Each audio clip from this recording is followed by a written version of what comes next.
The theme of our series is called What's in Your Cup. And so, in lieu of doing kind of a coffee house interview, maybe talk to me about what you like to drink on a day like this, or, at a time like midday in the afternoon.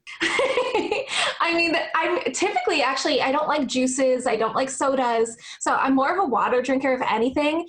I will indulge in a tea every now and then, like a honey tea, but it's way too hot for that. So definitely just ice cold water with the crushed ice. Well, Christy, I wanted to touch on what your priorities would be were you to be elected our next Congresswoman here in the 19th District. And just by going to your website, I know that just on your website, it talks about the fact that you're a candidate who does not accept any political action committee money or any money from corporate interests, and talk about how that would be, how that would play into your priorities in office and what you hope to achieve if you are elected our next congresswoman.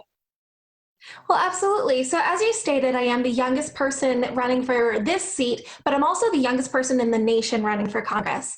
That said, I am still a certified teacher in the state of Florida and a constitutional lawyer. So, my background and qualifications speak for themselves.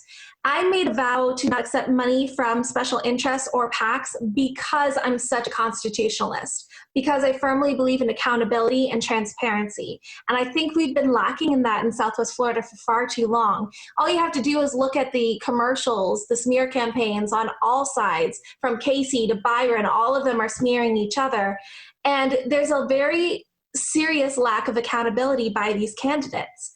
I vowed to be transparent and to only answer to three things, which is God, the United States Constitution, and the people of Southwest Florida. I hope I've kept that promise so far. But one of my priorities in Congress, if I'm elected, is to maintain our fundamental liberties. What we saw with this coronavirus has shown that Marxism, socialism, tyranny does not happen overnight. It's actually a pervasive step-by-step process that happens over long term. And in part, it's due to the complacent actions of leaders, not just the active actions of socialist, Marxist, radical leftist leaders. So complacency is not enough anymore in 2020. The status quo is not enough anymore in 2020.